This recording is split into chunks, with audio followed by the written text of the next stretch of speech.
चलिए आपको बात करते हैं एक आदमखोर के बारे में। कोई इस सिकंदर गुप्ता को आदमखोर कहता है, कोई राक्षस कहता है, कोई कसाई कहता है, कोई अजगर कहता है, कोई साक्षात बिच्छू और गिरगिट कहता है। लेकिन इस सिकंदर गुप्ता ने किया क्या है आपको बताना चाहूंगी। सिकंदर गुप्ता रूना देवी का इकलौता लाल है, जो कि सिकंदर गुप्ता पैदा नहीं हो रहा था, बच्चा पैदा नहीं हो रहा था। बच्चियां बच्चियां बच्चियां। तब रूमा देवी ने कहा मैं बच्चियों की लाइन लगा दूंगी, लेकिन एक लाल चाहिए तो चाहिए। वही सिकंदर गुप्ता है। कुशीनगर, अरियारी थाना, पासा खोड़ा करके, ठीक है। इस अरियारी में क्या होता है, एक रूना देवी का घर होता है। वहाँ पे सुबह सुबह 12 जनवरी को रूना देवी अपनी प्रियंका बहू 28 साल के से कहती है कि बेटा ठंडी बहुत है, इस ठंडी में मेरे हाथ कपकपा रहे हैं, कृपा करके आप आग जलाओ, हम तापेंगे दोनों लोग, पहले हम तापेंगे उसके बाद खाना बनाएंगे। तो प्रियंका कहती है ठीक है मम्मी। प्रियंका 28 साल की होती है, देवरिया की रहने वाली होती है, और आज के 4 साल पहले सिकंदर गुप्ता से इसकी शादी होती है प्रियंका की। बहुत सज्जन, बहुत सुशील, बहुत शांत, कभी महाराष्ट्र, कभी उड़ीसा, कभी दुबई सिकंदर गुप्ता भाग जाता है, नौकरी करता है, अय्याशी करता है, दारू पीता है, लेकिन कभी भी प्रियंका शिकायत नहीं करती है। आज भी भारत देश में प्रियंका गुप्ता जैसी पतिव्रताएं औरतें हैं, आज भी भारत में इंसानियत है, कभी भी प्रियंका गुप्ता शिकायत नहीं करती हैं। एक दिन क्या होता है, माँ छोड़ करके प्रियंका को मायके चली जाती है। एक्चुअली शराब पी करके सिकंदर गुप्ता आता है, माँ को बहुत मारता है। माँ चली जाती है अपनी बेटी के ससुराल और वहाँ से आती नहीं है। प्रियंका अकेले रहती है, गांव के ताने सहती है, गांव का काम करती है, घर का काम करती है, और ये महाराष्ट्र भाग जाता है। महाराष्ट्र से आया था ये 10 दिसंबर को। आ करके खूब अच्छी तरह से कह रहा था कि मम्मी अब मैं गांव में ही रहूंगा, मैं नहीं जाऊंगा, मैं बहुत घूम लिया, पापा भी नहीं है, तुम लोगों को दिक्कत होती होगी।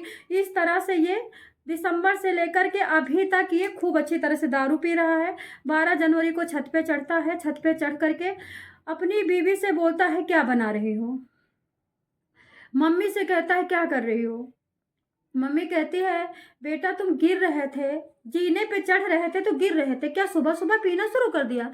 सिकंदर कहता है कि तुम्हारा दिमाग खराब है, तुम्हें तुम्हारी आंखों में मोतियाबिंद हो गई है। ये सब लड़ाई झगड़ा शुरू हुई है। लोगों का कहना है अक्सर ऐसे ही माँ को मतलब अपशब्द कहा करता था। अब जो भी विवाद बीबी ने किया होगा, बीबी ने भी कुछ विवाद किया, इतने में ये क्या करता है, चुपचाप नीचे मुंह करके बैठ जाता है। बीबी आग जलाने लगती है, माँ मटर छीलने लगती है, जिससे जहाँ पे लाश पड़ी वहाँ पे सब्जी और चाकू पाया गया है। तो ये क्या करता है, पीछे से जिस पे ईंट पे बैठा था वो ईंट उठाता है, क्योंकि वहाँ पे एक ही ईंट था जो कि खून से लथपथ था। ईंट उठाता है, ईंट उठा करके अपनी प्रियंका को पीछे से मार देता है सर पे। सर फट जाता है, तड़पने लगती है प्रियंका को, फिर मारम मार मारम मार कूच के पिचक देता है।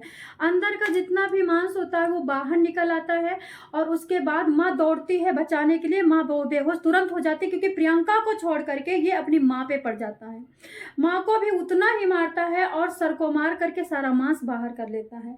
फिर क्या होता है, ये मांस निकाल निकाल करके उसको तोड़ तोड़ के फेंकने लगता है। थोड़ा सा मांस मुंह में फंसा लेता है, मुंह में खून से सन जाता है, शरीर खून से सन जाता है। उसके बाद ये मांस उठा के नीचे फेंकता है, तो नीचे से कई सारे लोग घास लेने जा रहे थे अपने गांव के, उनके गांव के खेतों में। उन्होंने, उनके सर पे मांस पड़ता है तो वो कहते हैं यार मांस मेरे सर पे पड़ रहा है, ये क्या हो रहा है। तो वो लोग देखते हैं, छूते हैं, खून से लथपथ मांस था। तब तक देखते दूसरा मांस, तीसरा मांस, सबके तीनों लोगों के सर के आसपास आके गिरता। नीचे देखते तो कम से कम 15 टुकड़ा मांस के पड़े थे। ये लोग बिल्कुल अचक जाते हैं, पागल हो जाते हैं, सनसनीखेज सा मामला हो जाता है, और ये लोग सोचने पे मजबूर हो जाते हैं क्या छत पे कोई मांस खाने वाला जानवर है।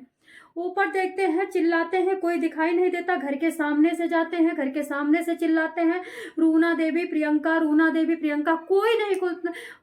दरवाजा खोलता है तब ये पड़ोसियों को बुलाते हैं। 8 से 8:30 बजे मारा गया था पत्थरों से, और ये 9 बजे की बात होती है। ये बुलाते हैं, पूरा पड़ोसी आता है, दरवाजा तोड़ा जाता है, छत पे चढ़ करके जीने के द्वारा। जब गांव के लोग देखते हैं माहौल तो परेशान हो जाते हैं। वो मंजर, वो माहौल की मुंह से खून निकला हुआ, मांस के लुथड़े लगे हुए, 2 लाशें खून से लथपथ, और मुंह का मांस, कान का और नाक का सब बाहर निकला हुआ, सर फटा हुआ। लोग 112 डायल करते हैं, पुलिस आती है, पुलिस आकर के उन लोगों को साइड करती है, लाश को एम्बुलेंस बुला करके फॉरेंसिक टीम वगैरह सब जांच एजेंसियां, और उसको लाद के ले जाया जाता है। जब मामला सामने निकल के आता है तो ये पता चलता है ये सिकंदर गुप्ता है। उम्र अभी इसकी 32 साल है, इसकी बीवी 28 साल है। ये पैदा नहीं हो रहा था, इसकी 4 बहनें पैदा हो गई थी, ममता, शांति, ललिता और एक सालू वालू करके 4 लड़कियां। तब सब लोग घर के ताने देने लगे कि रूना देवी तुम बच्चा पैदा नहीं कर सकती हो, बच्चियां ही पैदा करोगी।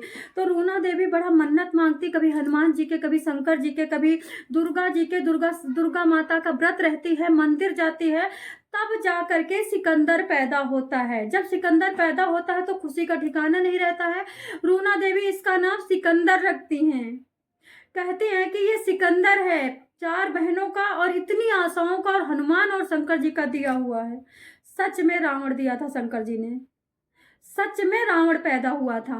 जब आप भगवान को नीचा दिखा करके, भगवान के लिखे हुए लेख को मेट करके, आपके जीवन में लड़के की रेखा नहीं है, आपने भगवान को प्रेरित किया, आपने भगवान पे दबाव बनाया, आपने भगवान को पूजने का वास्ता दिया, मैं पूजती हूँ मुझे बच्चा दो। ऐसा एक और कहानी आई है, मैं आपको बताऊंगी। हनुमान जी के पीछे मियाँ बीवी पड़ गए, उसके बाद तांत्रिकों के पीछे पड़ गए, बेटा पैदा हुआ। बेटा जो अत्याचार कर रहा है कि माँ मर चुकी है बेटे की वजह से, अब वो बाप मरने वाला है। ऐसा ही एक और का किस्सा है, चलो हम इसको छोड़ते हैं। तो भगवान के रजा में राजी रहने वाला इंसान शांति और सुख को प्राप्त होता है। जब सिकंदर पैदा होता है तो बड़े लालन पालन से मुंडन होता है, जैसे कि बहुत बड़े राजवाड़ों की तरह, छेदन होता है रजवाड़ों की तरह, पढ़ाया जाता है रजवाड़ों की तरह, लेकिन रावण कभी पढ़ेगा थोड़ी। अब सिकंदर इधर उधर भागता है, गांव में लफंडरी करता है, लफंडरबाजी कर करके थक जाता है। तो जब 18 साल का होता है तो बहुत सारा बाप का पैसा लेता है, दुबई भाग जाता है। दुबई में 2-3 साल रहता है, उसके बाद आता है, फिर चला जाता है। उसके बाद एक दिन पिता का फोन आता है कि बेटा हम तुम्हारी देवरिया से प्रियंका नाम की बहुत सुंदर लड़की से शादी तय कर दिए हैं, बड़ी समझदार सुशील सज्जन लड़की है। सिकंदर अपना टाइम पीरियड पूरा करता है 3 साल का, ये बात सुनता है, 6 महीने बाद आ जाता है। 6 महीने बाद शादी होती है, 2 साल घर पे रहता है, फिर महाराष्ट्र चला जाता है। अभी ये महाराष्ट्र से आया हुआ था घर पे। अब देखिए बीच में भी इसके यहाँ पुलिस आई थी, क्योंकि सिकंदर ने दारू पी करके अपनी माँ को मारा था। माँ फ़ोन नहीं उठा रही थी, भाभी फ़ोन नहीं उठा रही थी, तो बड़ी वाली बहन बेटी आई थी, ममता आई थी और माँ को लेके चली गई थी। तो माँ अपने बेटी के यहाँ से साल भर से रह के आई है, और अभी माँ बोली कि हम जा रहे हैं, अब बहू के साथ रहेंगे। तब तक ये अत्याचारी आ गया। अत्याचारी ने आओ देखा ना ताओ मांस निकाल के खा गया। सिकंदर पूरा सिकंदर निकला। इस घटना को जो ही सुनता है वो सब बिल्कुल पूरी तरह से शॉक्ड हो जाता है। आपका क्या कहना है इस घटना पे, आप जरूर बताएं। जय श्री कृष्ण, हर हर महादेव।